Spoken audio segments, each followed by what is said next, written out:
A ver, cada 28 de febrero Andalucía celebra su día. Pero, ¿nos hemos parado a pensar qué hay realmente detrás de esa fecha?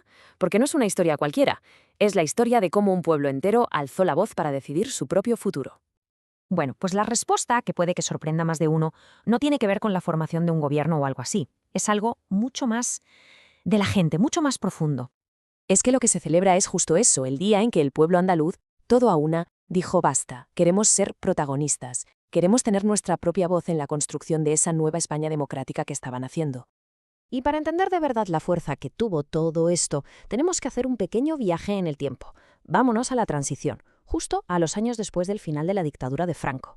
Un momento de cambio, bueno, un cambio total en España.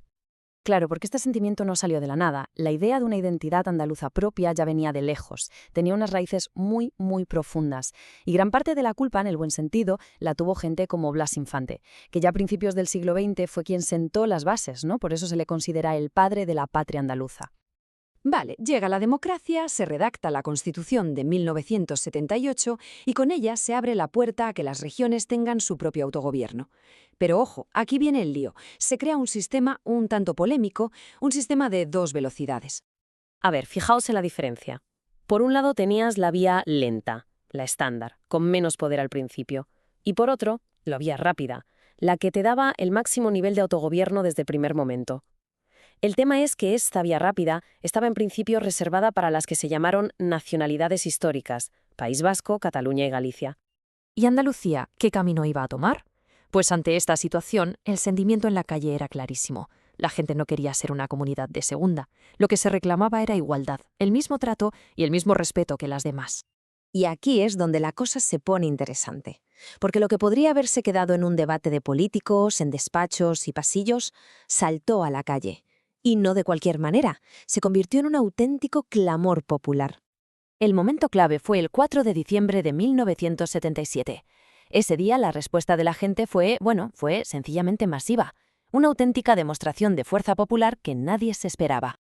Estamos hablando de más de 1,5 millones de personas.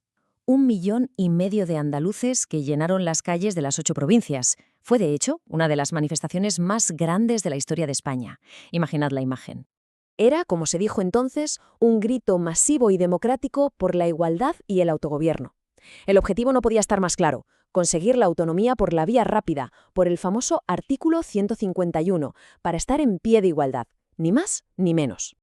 Claro, con esa presión en la calle, a los políticos no les quedó otra que mover ficha. Y así se llegó a la convocatoria de un referéndum que iba a ser histórico. La fecha, 28 de febrero de 1980. Ese día, Andalucía se jugaba todo su futuro en las urnas. Pero el reto era tremendo. Las reglas del juego eran súper estrictas, casi diseñadas para que el sí no saliera. Porque, atención, no bastaba con que ganara el sí, tenía que ganar por mayoría absoluta del censo total, o sea, contando a toda la gente con derecho a voto, votara o no, y encima, en cada una de las 8 provincias. Para complicarlo todo todavía más, algunos partidos muy importantes llamaron a la abstención, un panorama complicadísimo. Y sin embargo, a pesar de todos los palos en las ruedas, el resultado fue un sí rotundo. La victoria en 7 de las 8 provincias fue aplastante, superando ese listón tan alto que habían puesto. Parecía que estaba hecho.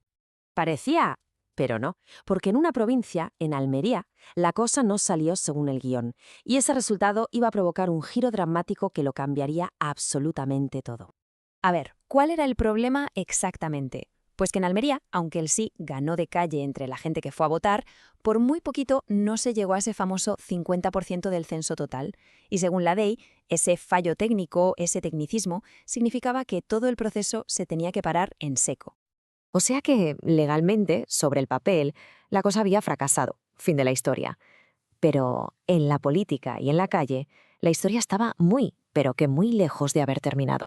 Es que el sí había sido tan masivo en toda Andalucía que era una victoria moral y política indiscutible.